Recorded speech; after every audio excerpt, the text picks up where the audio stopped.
So my name is Joseph Wendelkin. I'm the Public Information Officer for the Rhode Island Department of Health. Before we get going, I've just asked that the folks can go on mute. That'd be helpful to keep the background noise down.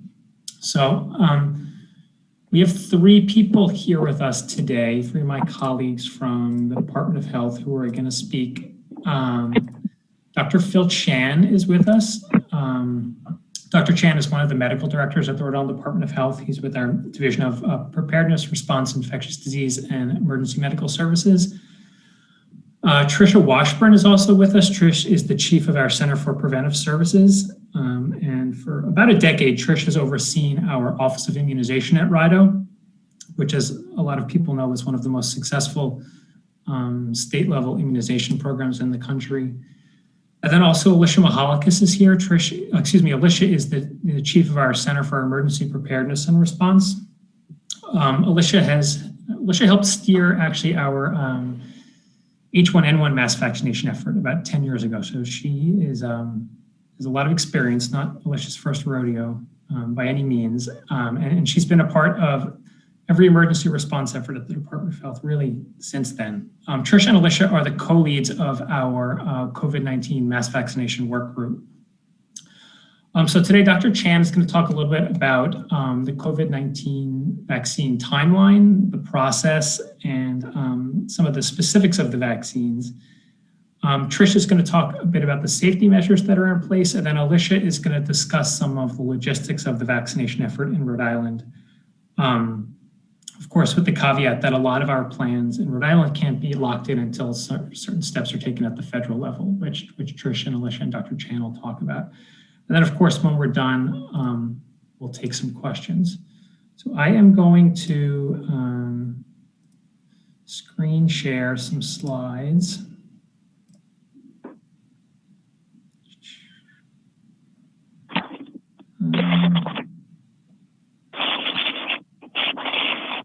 One moment.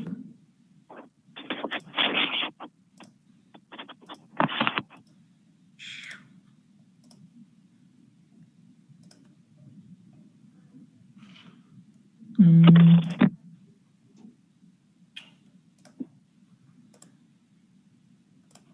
we go.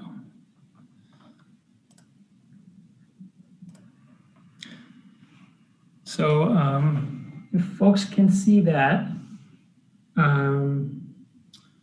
I'll pass it to Dr. Chan. And then I guess just one more time, I'll please remind folks to, if you can go on mute, that would be great. We are hearing a little bit of background noise. So you're up, Dr. Chan.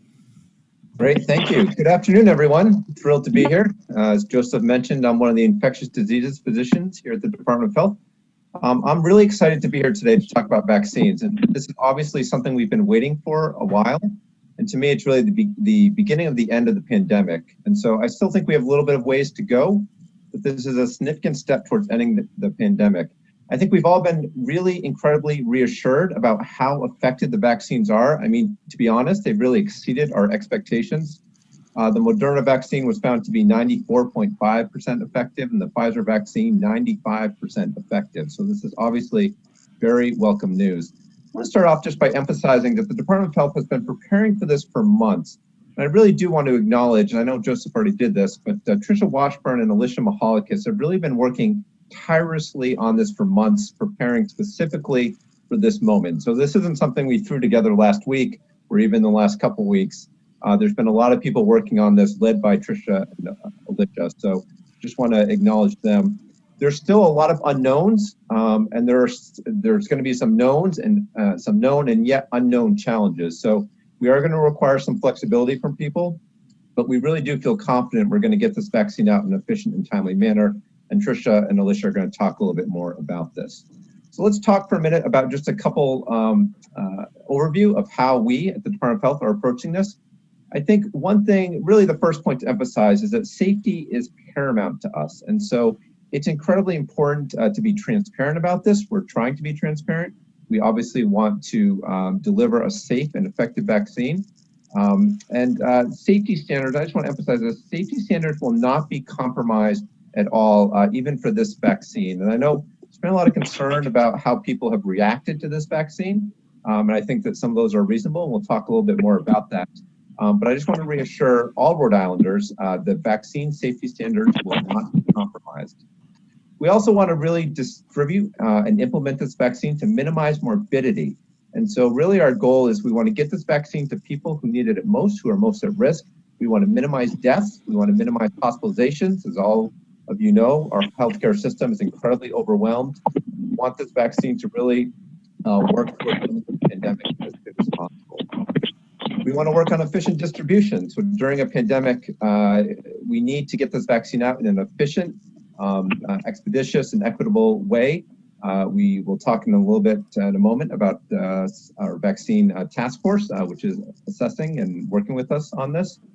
And finally, we want to ensure access of this vaccine, ensure access to the vaccine for all Rhode Islanders, especially those that may have difficulty accessing healthcare. And we're being very careful and aware of that. We want to get this vaccine out to people who may have limited transportation options, who may not be able to travel, who may be homebound. Next slide, please, Joseph.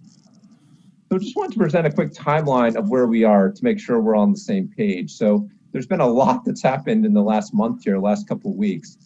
So the Pfizer vaccine applied to the FDA for emergency use authorization on November 20th. Moderna applied on November 30th. The FDA is going to meet to discuss the Pfizer EUA tomorrow, so December 10th. They're going to meet on the 17th to discuss Moderna. And what happens after, so the FDA is going to say whether or not this vaccine can move forward. They're going to review the safety data, et cetera. And basically the FDA EUA is going to say whether or not this vaccine is allowed in general to be administered to people here in the US.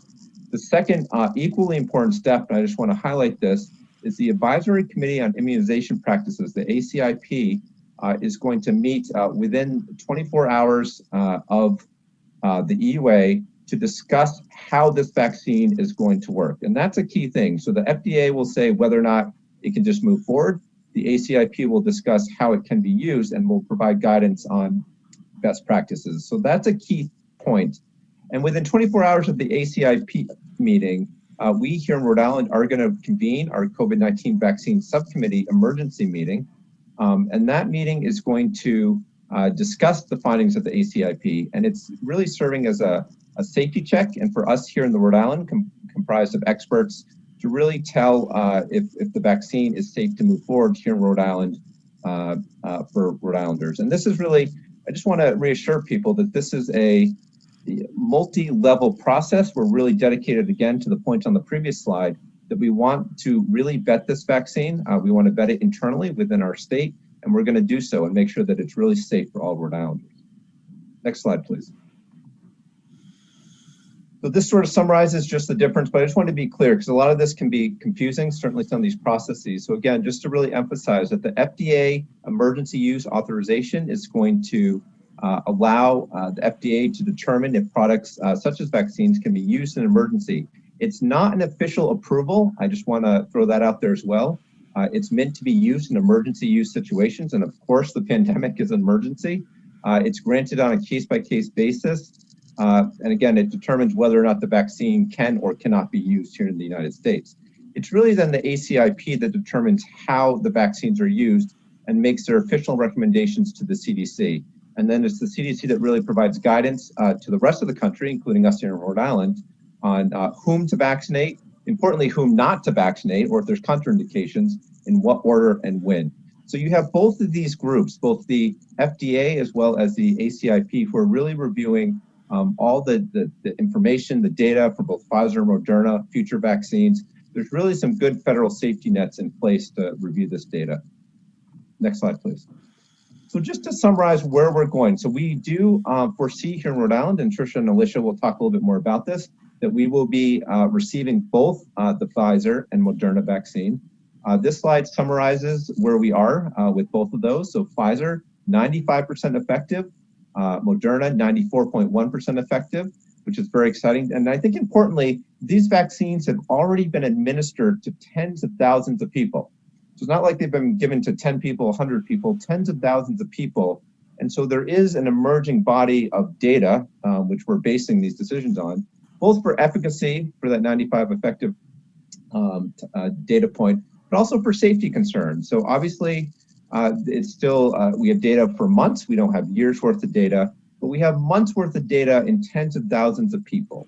And so that should be reassuring, and that's the data that both the FDA and the ACIP will be reviewing. Storage has been a concern for both of these vaccines, especially the Pfizer. You can see the storage temp for the Pfizer vaccine is negative 70 degrees Celsius. That's a deep cold freezer. It's not something that everyone has access to, obviously. Moderna is a negative 20 degrees freezer, which is an improvement upon that. But I want to say that we in Rhode Island, and Tricia and Alicia will touch base more on this, is that we've been aware of this. We've been preparing. If some of you remember, we were selected as a pilot site specifically for Pfizer for looking at logistics of how to get this vaccine out. So we're relatively comfortable that we can achieve the cold chains needed for both of these vaccines and get these out to all Rhode Islanders. You can see here that both vaccines require a second dose, Pfizer at 3 weeks apart and Moderna at 4 weeks apart. Thank you. Next slide. So this is the last slide, and then I'll turn it over to Tricia here. But I just want to talk a little bit about reactions that people have been getting. And this has been something, of course, that's been in the news. And it's typical, right? It's typical for vaccines for people to develop reactions to vaccines. And I just want to be transparent about this and just to put it out there that for these two vaccines especially, people do seem to be having reactions at a higher rate than other vaccines. And that includes things like the flu shot. In both the Moderna and the Pfizer trial, in both studies, there have not been really significant serious side effects. There have been some allergic reactions, but the majority of side effects have been somewhat minor and clear up within a few days. So these are normal reactions. They are a little bit more common than in some of the other vaccines that we give. And we believe that the reactions are due to antigens, right? These are substances that are part of the vaccines. For the case of Moderna and Pfizer, they're mRNA vaccines. Around the mRNA are some of these things called lipid nanoparticles, and it's actually thought that the reactions to this, the people have to these vaccines, are due to these antigens, these lipid nanoparticles that people's bodies are reacting to. So again, this is really a normal, healthy response. It means that you are actually developing antibodies protection that is actually working as part of COVID-19. We are going to be watching all the news, the data very closely. We're going to be watching what the FDA says, what the ACIP, and we'll be discussing this internally with our group of experts here at the Department of Health and experts around the state to make sure that this vaccine, though, is really safe before a Rhode Islander gets a first shot. So thank you, Joseph, and I'll hand it back to you. Great. Trish, do you want to speak to some of the safety info? Sure, great. Thank you, Dr. Chan. So like all other vaccines that we have available to us in the United States, the COVID vaccine went through the same safety process, the same review process as all other vaccines. The FDA oversees the development of the vaccines. The vaccines are put through 3 clinical trials. The manufacturer starts first with a relatively small number of people. They assess folks in the trial. If there are no red flags or safety concerns, they move on to the second phase and so on. In phase 3, we're talking about hundreds of thousands of participants. And then altogether, among the 2 vaccines, more than 70,000 people have been part of these clinical trials with no concerns around safety and efficacy. So the FDA will only license a vaccine if it's proven to be safe and effective. And the vaccine production, the manufacturers produce the vaccine in lots or batches, and the manufacturer is required to test every lot to assess for safety, purity, potency. FDA will only allow the vaccine to move forward if it meets safety and quality data. And then the FDA also inspects the manufacturing facilities themselves to ensure that they're following all the appropriate protocols. Next slide. So as part of the safety review process, the safety monitoring does not stop during the development and release of the vaccine. The safety review process continues for the life of the vaccine. As long as it's continuing to be utilized, it is continued to be monitored. So there are various ways that the government and the state government and the federal government review. We have our vaccine adverse events reporting system, our vaccine safety data link, clinical immunization safety assessment, and the post-licensure rapid immunization safety monitor system. So these are all in play at the federal level and carefully monitored throughout the life of the vaccine. So as far as the safety review process, again, during an outbreak, it necessitates a large vaccination campaign. And so the CDC initiates emergency preparedness activities. Each state has a vaccine safety officer. I happen to be the safety officer here in Rhode Island. So if there are any concerns, that are seen in any of these monitoring systems, I will be notified of that. CDC has also created an app called VSafe. It's managed by CDC. Anyone who gets a COVID vaccine will be notified of the opportunity to utilize the VSafe app. It will take web-based surveys to check in with people to see how they're doing. And if anybody indicates that they have any type of side effect, they will immediately get a call to be assessed. But it's a way to connect with people to assure that things are going well, and an opportunity for people to report if they're experiencing any side effect. And then we have the Healthcare Safety Network. This is a monitoring system specifically for acute care and long-term care facilities, which will report data. And again, we also have access to this data as well. I'm going to turn it over to Alicia. Yes. So one of the most popular questions we've been getting are twofold. How much are we getting it, and when is it coming? How much are we getting, and when is it coming? So, or when am I getting it, right? Which individual group wants it first? So we do anticipate that in the first week that Pfizer releases the vaccine, we will receive 9,750 doses. There are some limitations, as Dr. Chan mentioned earlier, just in terms of how things are packaged. And so they come in somewhat strange amounts. And then the following week, assuming everything falls along the timeline that Dr. Chan laid out, we should expect about 19,000 first doses of Moderna and another just over 10,000 doses of Pfizer vaccine. So the amounts will accumulate over time. The federal partners are kindly holding the second doses for us, and so those will be released according to the timelines for the vaccination. So we'll be looking forward to completing the series with all of the folks who get vaccinated. We do expect approximately 8,000 first doses of each vaccine each week. So a total of 16,000 doses of each vaccine, or 32,000 doses of if both vaccines are ultimately approved over the course of time. If more vaccines get approved, then we will expect that there will be a similar ramp up and then a flattening out based on the 5 million doses per week that are in the federal contract and Rhode Island's share of that 5 million doses. So we look forward to learning more about that process in our planning as well. We've been working on what our distribution plan is for the WHO. So how do we ensure that we meet the needs of the community while following the federal guidelines and adhering to those principles that Dr. Chan laid out that are focused on safety, equity, and operational efficiency. So last week, the ACIP came out with a guidance document that shifted some of our planning from the original National Academies of Science, Engineering, and Medicine guidance to bring long-term care residents into phase 1A. And so what will be happening is we'll be vaccinating our hospital staff in the first week because we have such a limited amount. And we will also be doing some outreach to our high density communities to begin vaccinating there. In the second week, we are allocating vaccine to the CVS and Walgreens pharmacy partnership that CDC established for the vaccination of healthcare workers. So we have activated that process with them, and they will be allocated second week vaccine, and they will begin that vaccination process shortly after Christmas. We will also be vaccinating other high-risk healthcare workers, including EMS and home care workers, as well as first responders very early in this response through a partnership with our municipalities.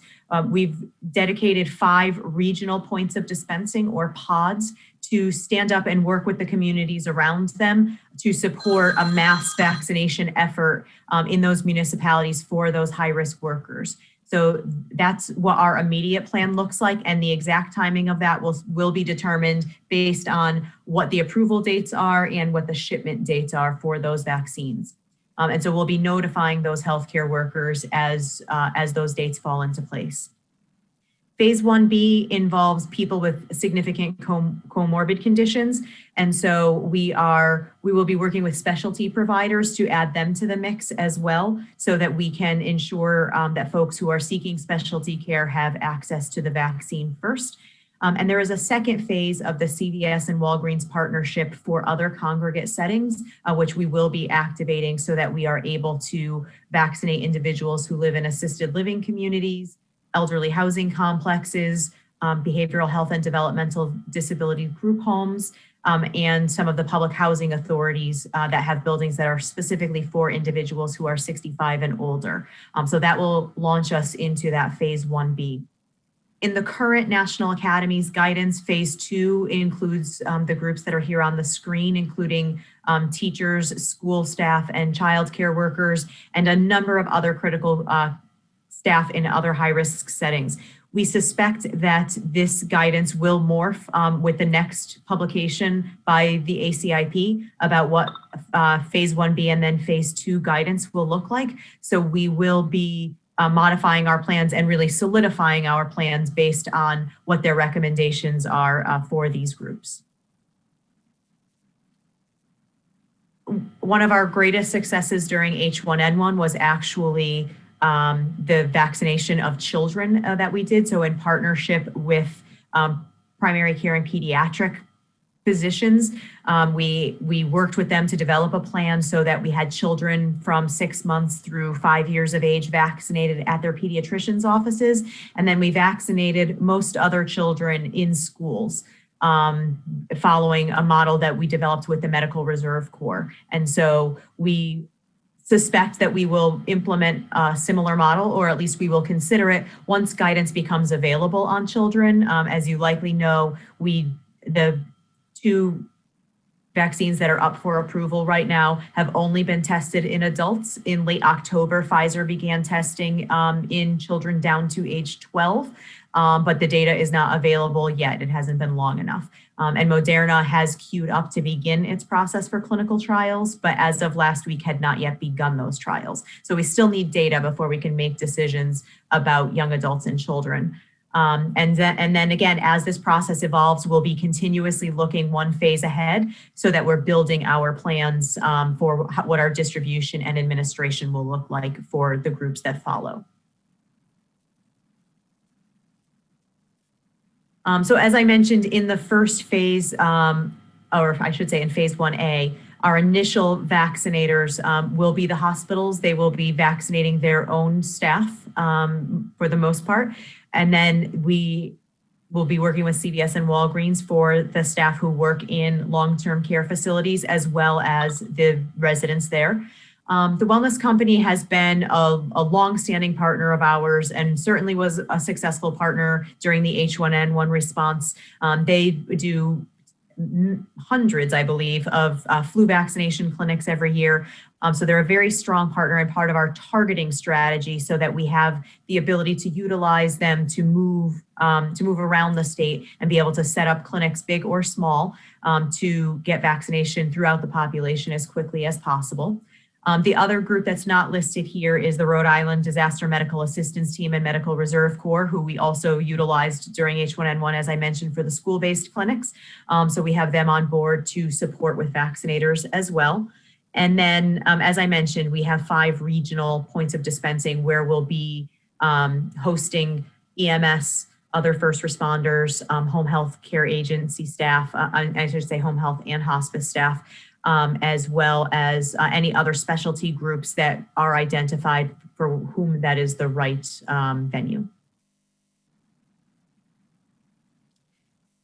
Things that we would like the public to know and understand is that because of the way vaccine is coming into the state, not all members of each phase will get vaccinated at the same time. If we find that, by week 2, the situation has changed and we have an overwhelming volume of vaccine, or I hope this is not the case, but if we have low uptake rates, that will require us to move through each of those groups and ultimately the phases at different paces. We know that manufacturing and production capability will also be a driver on how fast we can move through each group and through each phase.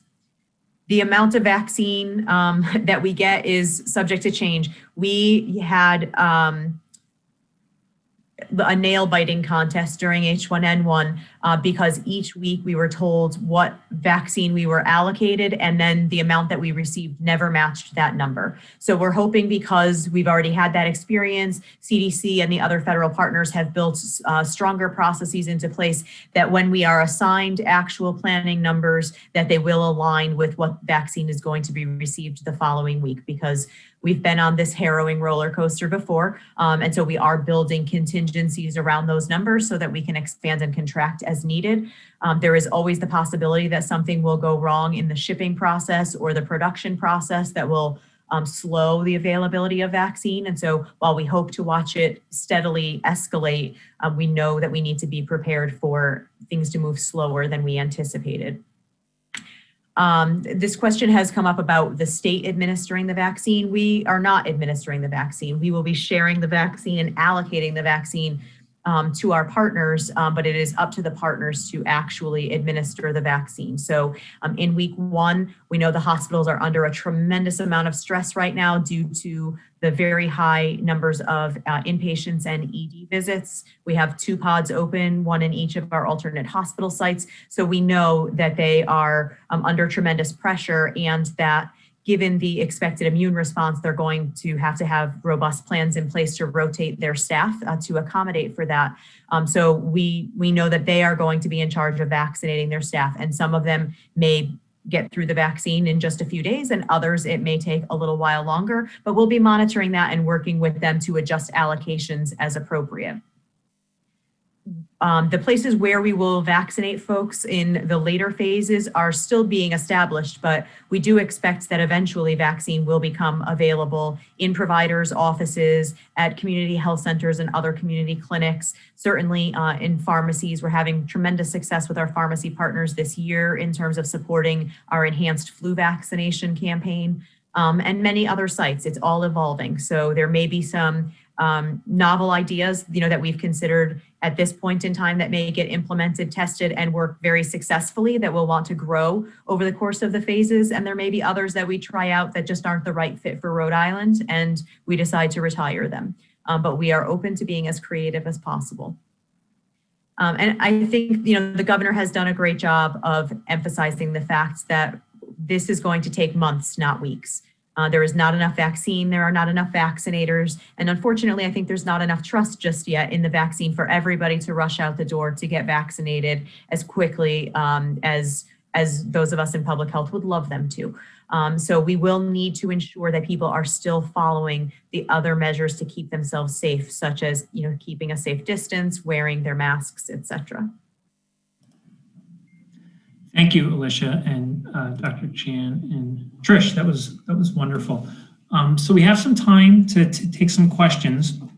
I'm sure there are a lot. So if folks want to stay on mute, but then just come off mute if you do want to ask a question to either Trish, Alicia, or Dr. Chan.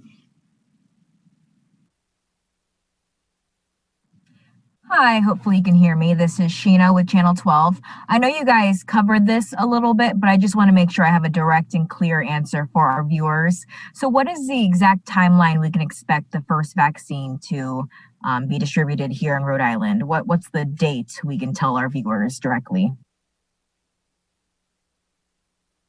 So, Alicia, do you want to? No, go ahead, Trish. Yeah, so I wish we could give you an exact date. We'd like to have an exact date, but the issue remains that the FDA needs to issue the emergency use authorization. The ACIP, the Advisory Committee on Immunization Practice, are standing up their meetings on December 11th and 13th. we have to wait until the recommendations come from the ACIP before, and then our subcommittee, our vaccine advisory subcommittee, is going to be reviewing that data and providing recommendations. So when we can actually start vaccinating hinges upon the recommendations that come from the ACIP. So it's kind of projection right now of when we're going to be able to start. Alicia, I don't know if you have any other additions to that. No, I think Sheena, the answer is really, it could be as early as this weekend, or it could be, sometime in the first few days of next week. That is assuming the emergency use authorization is issued. But that's about as nailed down as we can possibly make it based on the information that's been provided to us by our federal partners. All right, and I think that makes sense with the slide that was presented. My last question, then I'll let my other colleagues go in. Critical industries was a part of one of the phased out distribution plans. Could you give some examples of what those critical industries might be? Sure. I think one of the easiest ones that we've seen in this event, especially in the first surge, is grocery store workers. We saw how much pressure was put on the food distribution chain and the other commodities component of things. So if we have to take stronger measures to ensure that Rhode Islanders stay safe, we need to, of course, be sure that people have access to food and water and all of those other great things. We do anticipate that there are other critical infrastructure workers who will be included in that, but ACIP tends to give pretty strong guidance on the ordering of those. So we will wait to see what that guidance says. We are building as many of those pieces as we can with our commercial and public municipal partners, so that we are ready to pivot when those opportunities arise. All right, thank you. Hi, this is Wayne Miller from the Providence Journal. Thank you for doing this. I'm looking for a little clarification on the first initial shipments, the numbers. 10,000 Pfizer, 19,000 Moderna, and then on the slide it was 8,000 doses per week after. I'm unclear whether that 8,000 is 8,000 Moderna and Pfizer, 8,000 of each. Anyway, Alicia, maybe you can walk us through that. Absolutely. So you may have heard in the national stories that we have that there was a contract in place through Operation Warp Speed and the pharmaceutical companies to deliver a certain amount of vaccine by the end of the year. Not knowing, when anything would be ready for approval, obviously, in the phase 3 component of the trials, they began production. So the reason why the numbers are a little bit different in the first few weeks is because there's a little more cushion of vaccine from weeks previously where distribution could have begun if the approval had been ready. That 8,000 is basically, in simple math, taking we consider Rhode Island 1/300th of the total population. Each of the pharmaceutical companies has committed to 5 million doses per week. So Rhode Island's 1/300th of that is between 16 and 17,000 doses. Once we get to week 4, we will be receiving both first and second doses. So it's going to take a little while to flatten out, only because of the initial bolus, and we have to play catch up. But that 8,000 of each dose and each vaccine, right? First dose, second dose, first dose, second dose is what we should expect. So if you use the number 32,000, once everything sort of evens out, that's how many vaccines we should be getting, we project. And this is not guaranteed. Let me be very clear on that. But that is what they're telling us to project moving forward. So again, per week, yes. So 8,000 first doses of Pfizer, 8,000 second doses of Pfizer, 8,000 doses of first dose Moderna, 8,000 second dose Moderna. Thank you. You're welcome. And again, those are rounded numbers, let me be clear, but that's the ballpark. Hi, Amanda Melkovitz. I'm from the Boston Globe. And I just have a question. For perspective, how many people will need to be vaccinated during phase 1? We believe that number is about 150,000. Who will be eligible for vaccine. And again, we'd like to hit as many of those people as we possibly can, Amanda. But again, we're hoping that our communications campaign will carry us. We're hoping that all of you will partner with us to carry positive messaging toward, to encourage people to get vaccinated. And, again, because folks are on the front line, and especially under the crushing conditions we are experiencing on the medical side right now in hospitals, nursing homes, assisted livings, the vaccine could not possibly come at a better time. So we're hoping for good uptake. We really want to protect the protectors, as always. If we can protect them and then begin to protect everybody else, we will hopefully finally be able to put the pandemic behind us.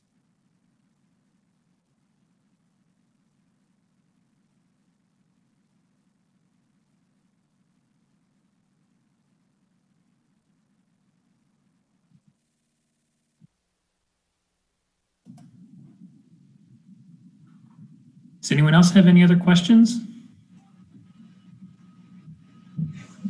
I have a question. Can you hear me?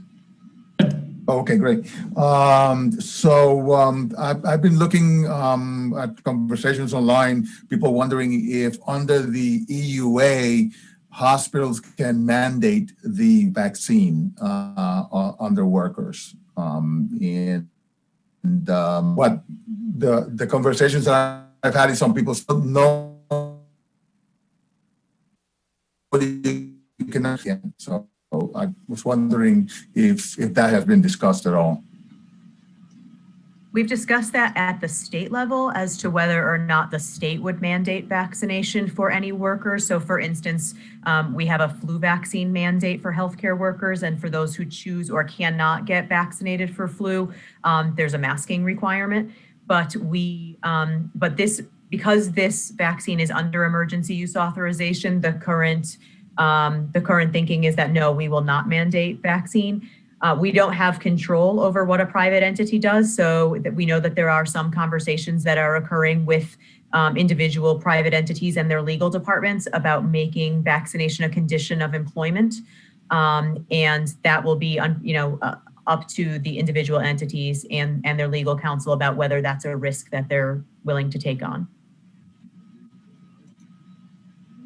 Great, and it looks like Jacob has a question in the chat box, and maybe I'll put this either to you, Dr. Chan, from the clinical perspective, or Trish from what you discussed from the safety perspective. But Jacob asked what you would say to instill trust in people to get vaccinated. You're on mute, Dr. Chan. So that's a great question, and you would have figured by now, I would have figured how to come off mute on Zoom. That's because I always spend all my time here.